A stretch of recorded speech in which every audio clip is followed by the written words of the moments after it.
How has the COVID-19 pandemic changed the future of work?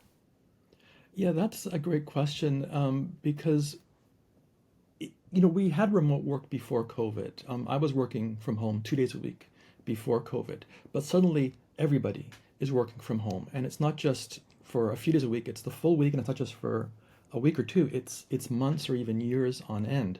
So that's had a huge impact, and we're out of COVID now, but we're still trying to find the right approach for remote work. And every company is trying different things. And we're seeing lots of, reports in the media of big companies, especially suddenly doing a 180 and saying, everyone come back in the office. So the biggest impact in terms of how it affects remote work is it's shown people, employees especially, a better way of working. You look at most of the studies, 70 to 80% of employees globally, they want to continue working kind of in a hybrid situation, working from home some days a week. Amongst managers and executives, that percentage is way lower. So there's a disconnect there between what leadership wants and maybe what the employees want as well. And so I think we're still in the early stages of this. COVID is thankfully pretty much over, but its impact is going to be going on for years. So it's really radically changed how we approach work and what we consider to be the office. And now it's not the office, physical office. It's wherever we could get the work done, which is home or co-working space or the beach or a coffee shop or wherever you feel most comfortable doing it. So this kind of experimental phase we're in now is going to be going on for a few years, I think, as well. And it's also a kind of a consequence of people now equate work from home with work from home during COVID. But work from home during COVID or remote work during COVID was really atypical.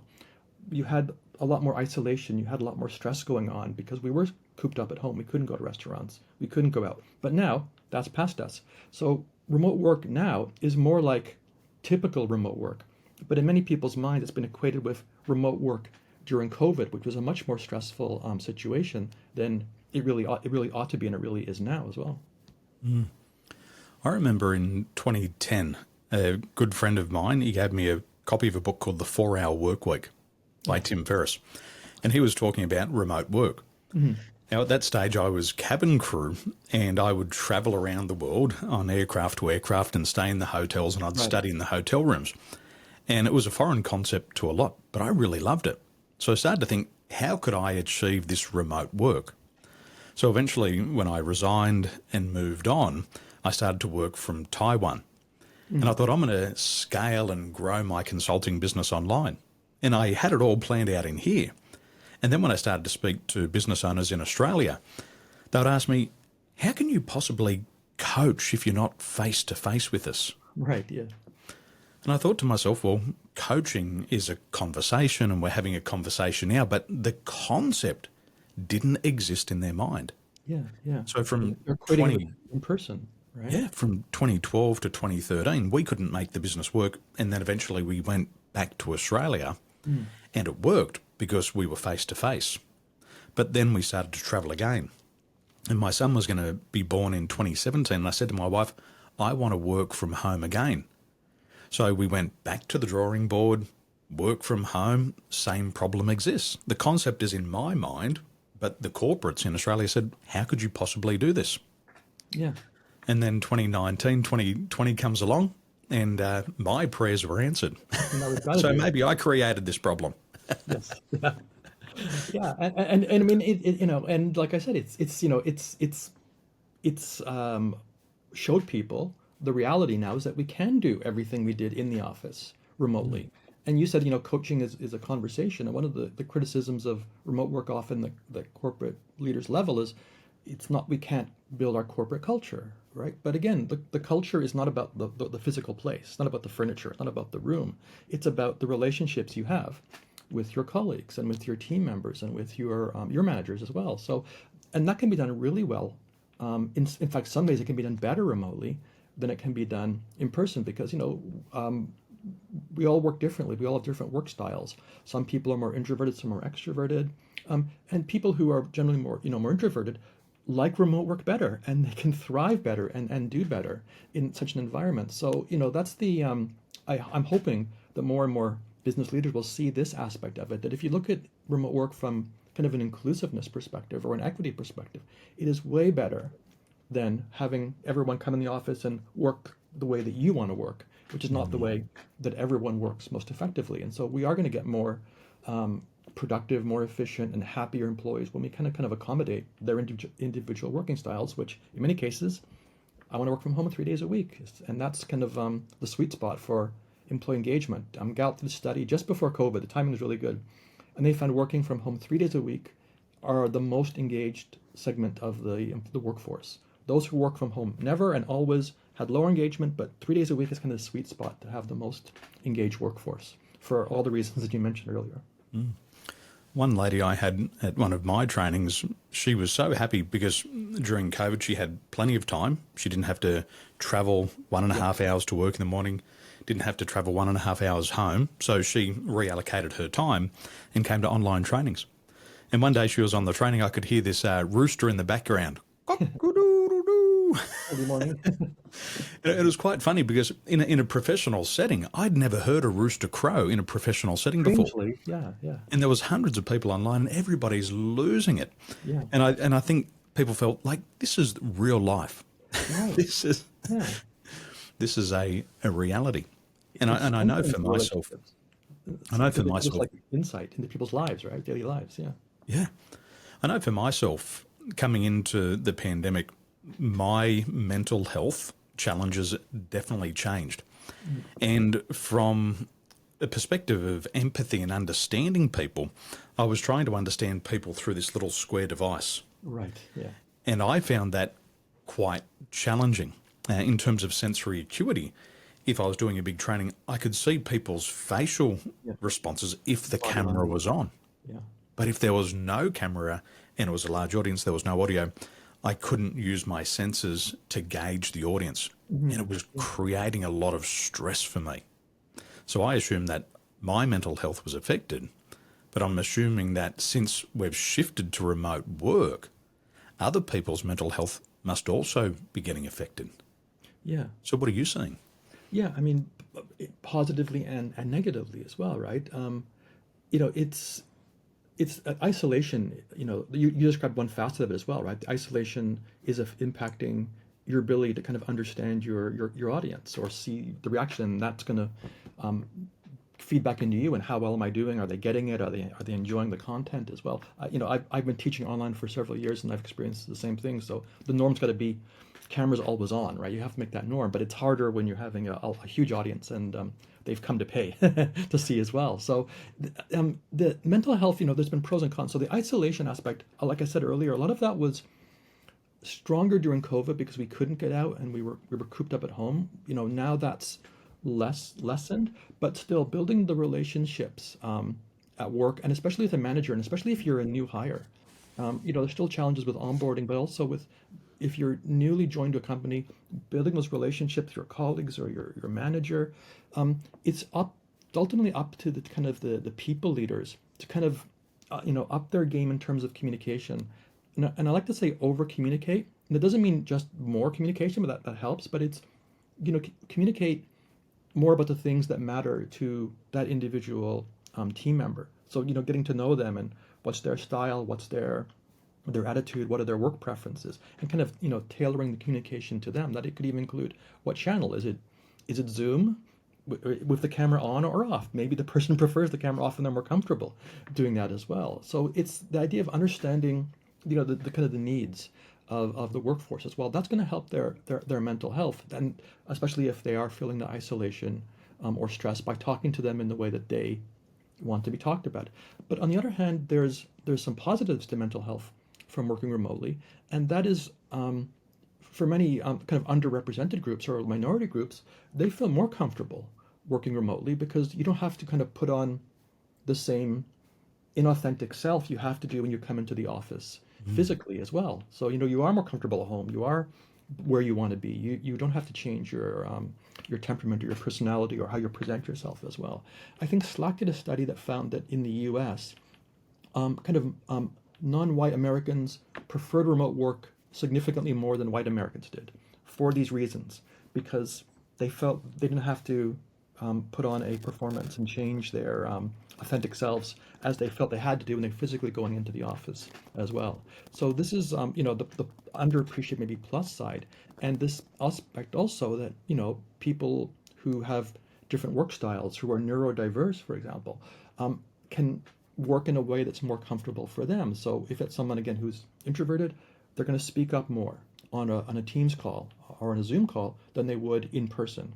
The technology enables us to have a lot more anonymous discussions or feedback that you can't do in person. So the technology in some ways also kind of liberates us to have a more inclusive and workplace and help people be more of them true selves and be happier and more productive, and everyone wins when we can get that. But back to the first point, we have to it ultimately falls on the people leader to manage that effectively by the right communication styles tailored to knowing their workforce.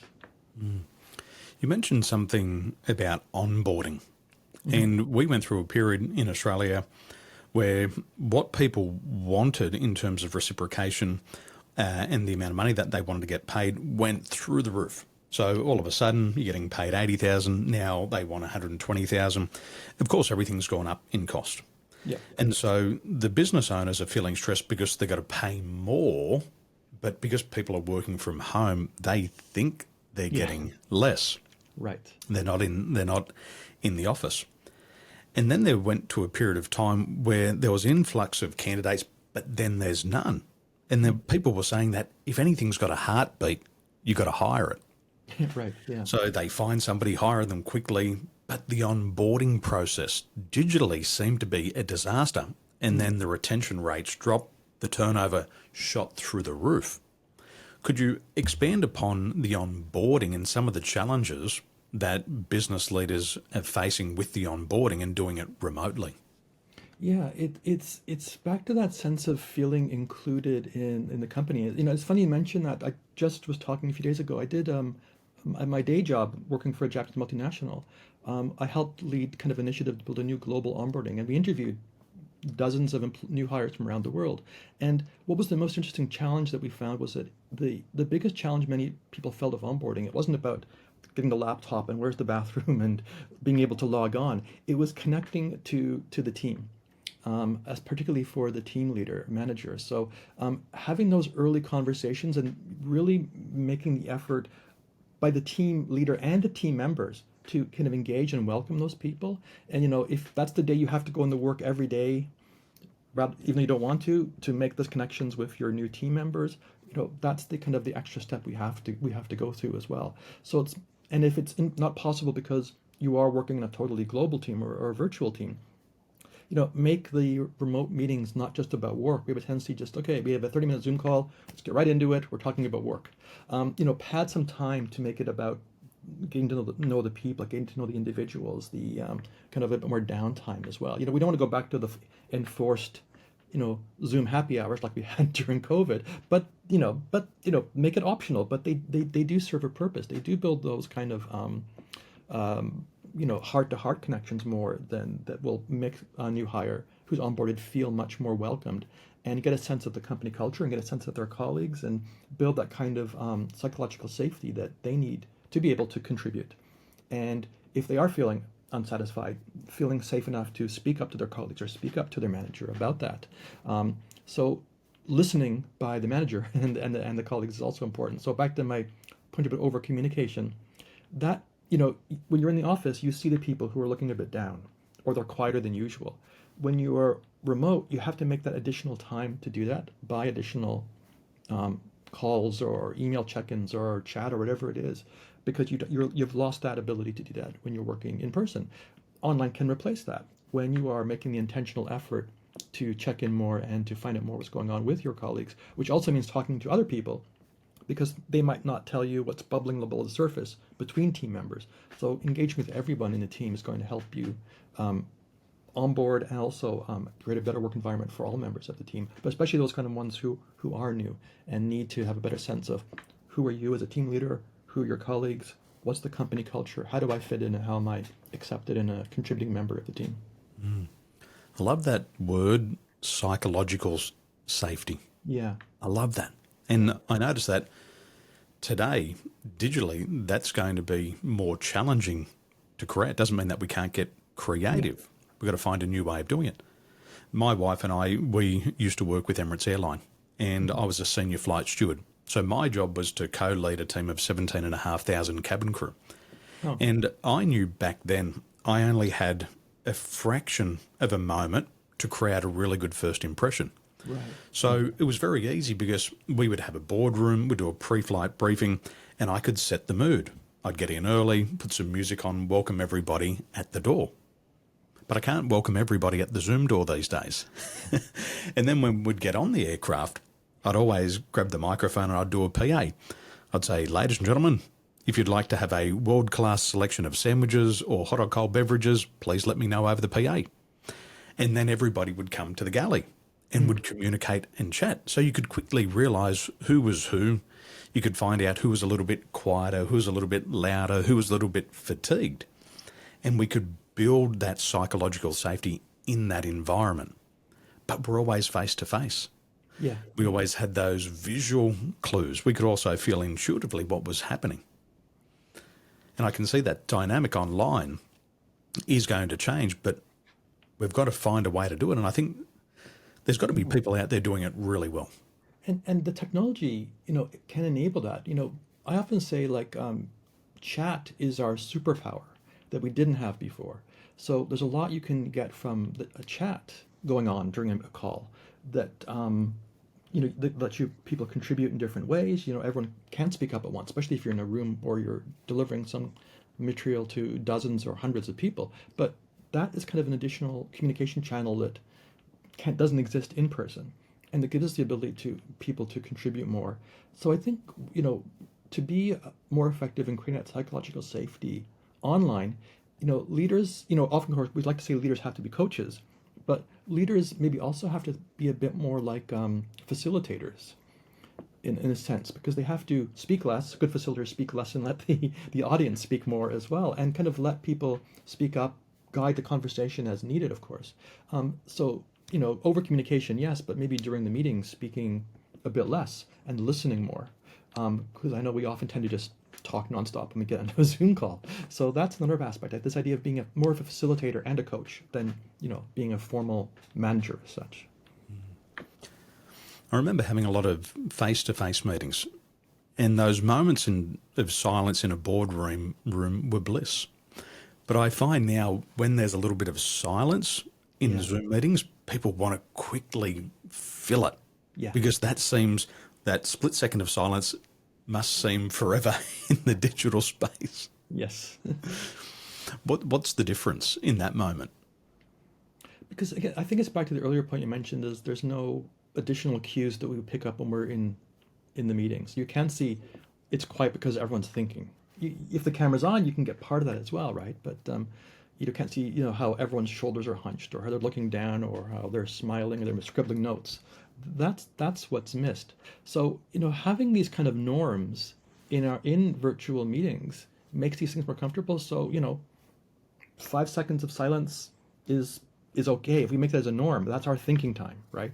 If someone asks a question, hold off for 5 seconds or 10 seconds or whatever it is. So, effective, back to the point of psychological safety, you build that on, you have that in physical teams by having norms. When you're working virtually, you have to just be a bit more intentional about designing those norms for your team. And, the best way to do that is with the team, sit down with the team and say, for our virtual meetings, these are our norms, this is how we're going to behave, or on chat or on Slack, or when we are in the office as well. And then it won't make it as uncomfortable because, okay, we know this is thinking time as well, right? And, one of those norms, back to your original point, cameras always on is a norm. I think if you tell people that up front, they can prepare. People didn't like turn their cameras on because they weren't, fully awakened, for example, or they were in their pajamas as well, or the room is messy. But if you make it a norm, people can kind of prepare their workspace, for that as well. And then we are getting some of that fidelity back that we do have from in-person meetings by making it a ritual or a norm or part of our, formally as part of our team charter even, make a team charter that kind of spells this stuff out as well. Mm.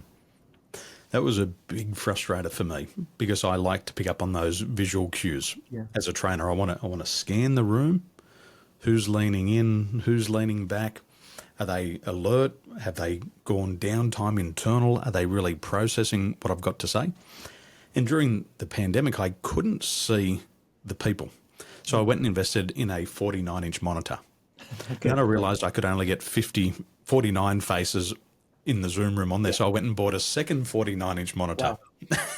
And so now one's on the floor, but I had these 90 faces. 90 faces here, and I'm scanning the room. And I found I could just zoom in on somebody, but then I forgot they can't even see that I'm looking at them. Like in a training room, I'd put my attention over here, but I'd do it digitally. Yeah, yeah. And then some people in some events just wouldn't turn their camera on. And I got to a stage where I said, if you don't turn your cameras on, I'm going to kick you out of the room. That's like the norm as well. Yeah. So I kicked them out of the room. And then I got my curry, as my grandfather used to say. I went on to a meeting the very next day, and I was the person in the room who didn't have their camera on. I was sitting there processing, thinking, oh my gosh, I should be getting kicked out right now.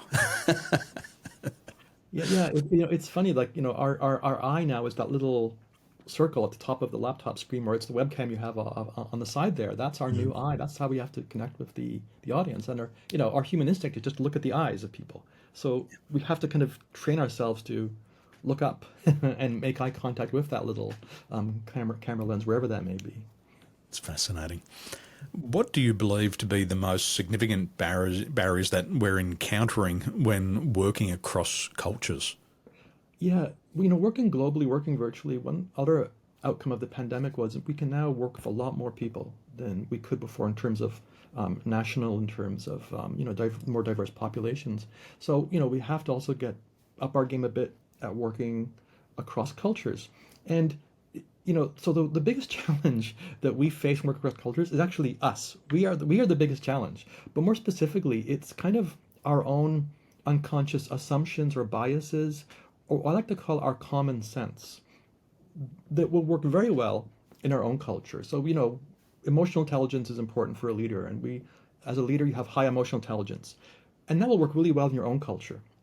But transfer those behaviors to a different culture with different views on hierarchy or communication or trust building, it's going to fail.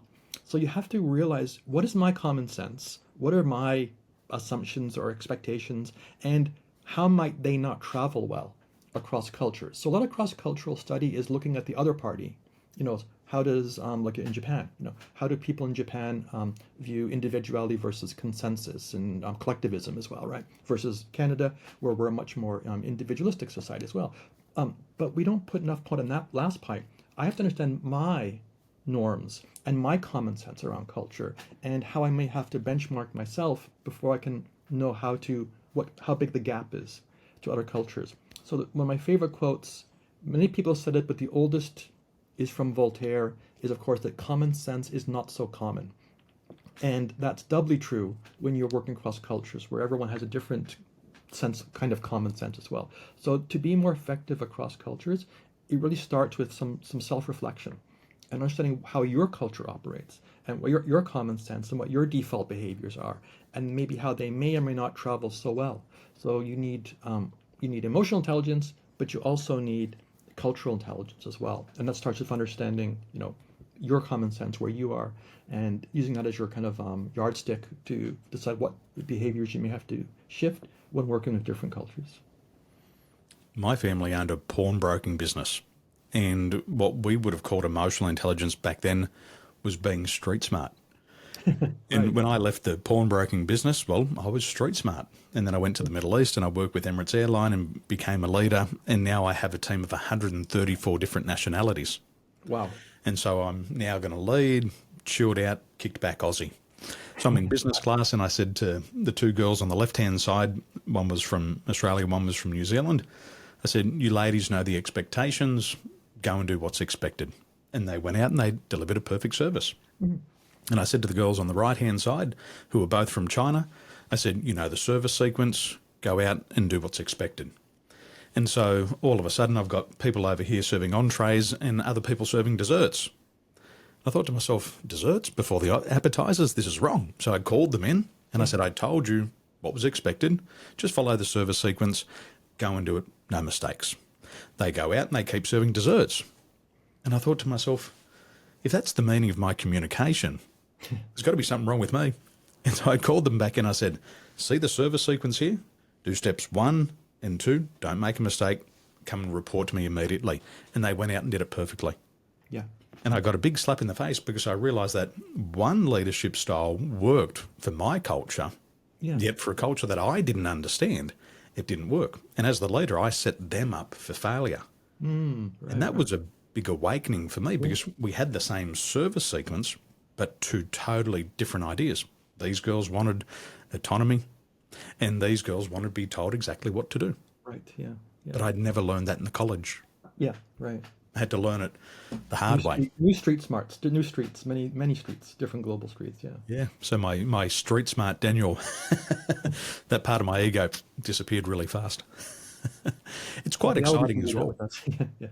It's so exciting working cross-culturally. My wife is Taiwanese and I see my children, they've got the Aussie blood in them, but they've been raised in Taiwan.